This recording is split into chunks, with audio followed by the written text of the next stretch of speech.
The Moody Mile. Just 16 have ever solved it, but only 3 have left their imprint. The 70s were owned by Gary Ballou.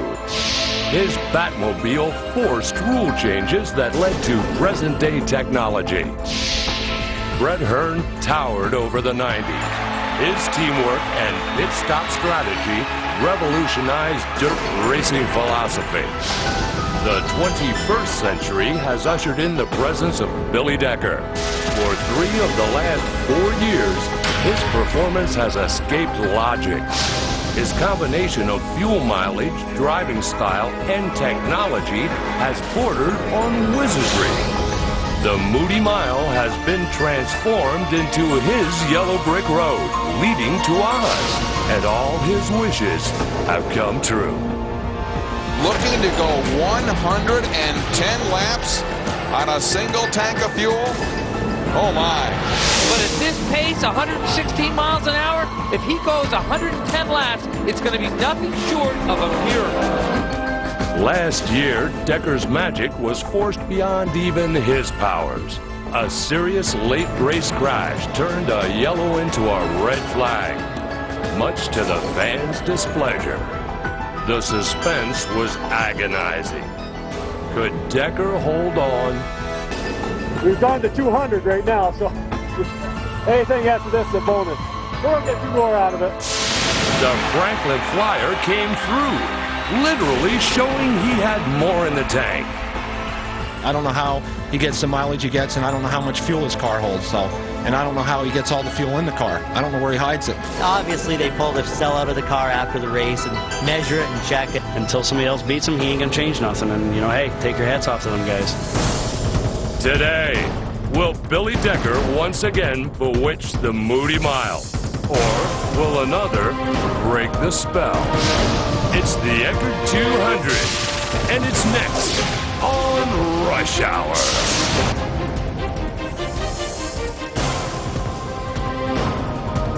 We are live at the New York State Fairgrounds in Syracuse for Dirt Modified Racing's annual spectacle of speed, Super Dirt Week 31 and the Eckered 200. Hello once again, everybody. I'm Doug Logan. Welcome to Rush Hour, and the crown jewel of the Dirt Modified season is upon us. 200 flat-footed laps around the Moody Mile. This is the day, one day every year, that a Dirt Modified driver has an opportunity to become a Dirt Modified legend. Joining me is Dirt Motorsports racing analyst Shane Andrews. And Shane, this is the world's richest race on dirt. Oh, it absolutely is, Doug. This is what everybody works for all season long. All the drivers, all the crews.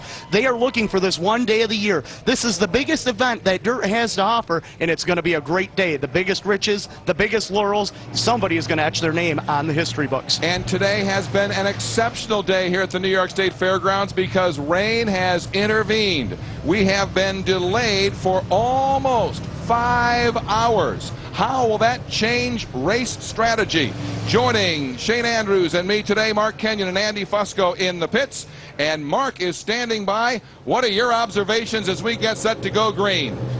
Well, the wind has died down. I'm down here on the track surface right now. The wind has laid down. There's clearing to the west. What this track does is anybody's guess right now, but I can bet you what we're going to do is run caution laps. We'll probably run 25 to 30 caution laps under caution and then turn these guys loose. It's a big guessing game for these guys. The track was sealed. We ran heats earlier, and the track sealed over. It was a misty light rain. There's still water laying on the infield.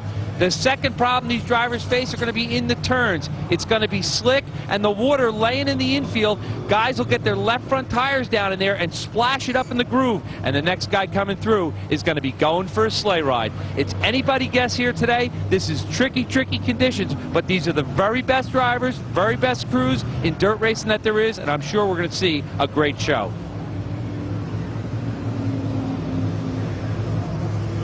Well, there is a look at the field on the track and looking to pack this racetrack in. And of course, this is of utmost important, Shane. Absolutely right, Doug, as the track needs to be in prime racing condition. And just to follow up on what Mark had just talked about, especially down there in turn number 1, when they go into the corner, there's still a little bit of moisture right there.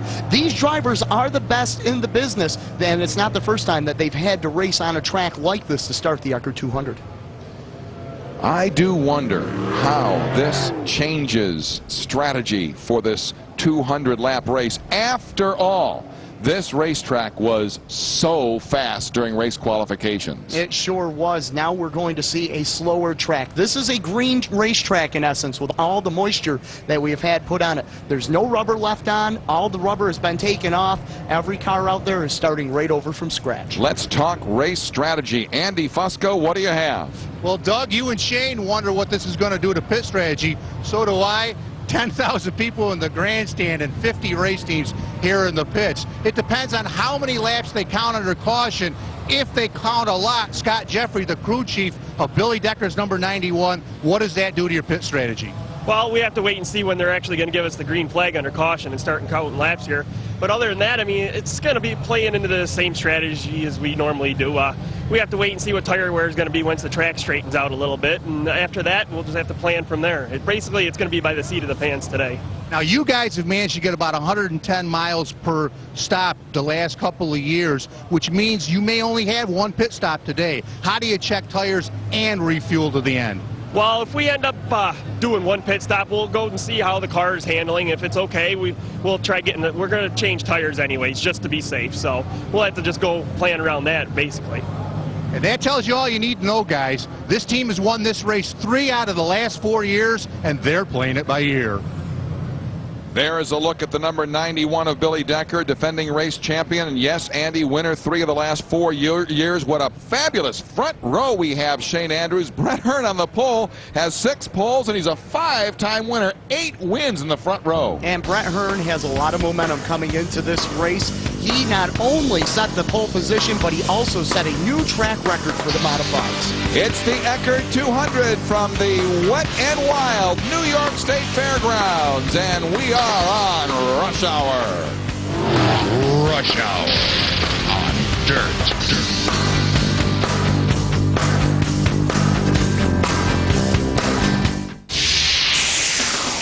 Rush Hour on Dirt is brought to you in part by Eckered. Get more. Budweiser, the official beer of Dirt Motorsports. And by Hoosier Performance Tires. Tires designed for champions.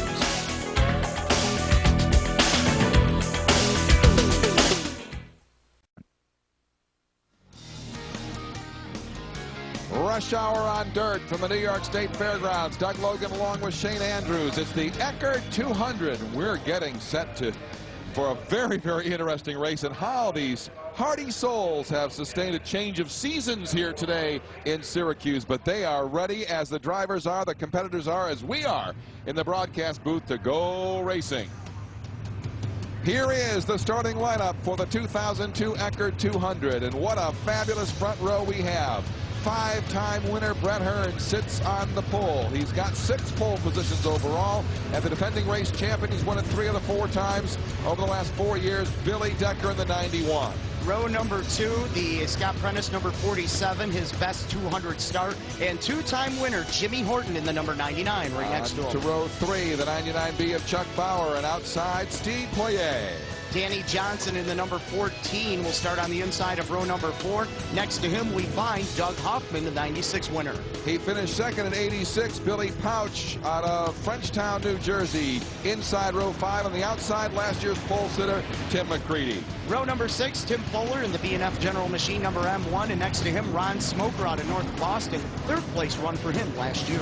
On to row 7, Barefoot Bob McCready won it in 86. And Richie Tobias, number 35, the 1992 winner. Row number 8, Mr. Small Block, Pete Bicknell looking to slay the big block drivers, and A.J. Romano, a regular at the Fonda Speedway in the 16. Vic Coffey is making his 7th 200 start, and the race rookie Jason Barney is outside row 9. Row number 10, Kenny Tremont, the 98 winner, and Jerry Higbee in the number 97, a regular at Orange County. Making his 2nd Eckered 200 start, 20-year-old Matt Shepard out of Waterloo, New York, and outside a 2-time winner and a veteran, Jumpin' Jack Johnson. Row number 12, Bud Christman had a 2nd place finish back in '98, and the Hurricane Steve Payne, who finished 2nd in this race in 2000. On the lucky row 13, USAC star J.J. Yaley in the 12T Thumb car, and outside Jerry Pennick Jr. Row number 14, Alan Johnson, current points leader for the Advanced Auto Parts Modified Super Dirt Series, and the 88 winner Kenny Brightbill out of Pennsylvania. Sprint car star Dale Blaney is inside row 15 of the number 74 machine, and outside Eddie Marshall, 11 and Valley regular. Bobby Barron will be in the number 98 V H&H racing car. Next to him, Jeff Trombley, the Fonda Speedway champion in the 21J. On to row 17.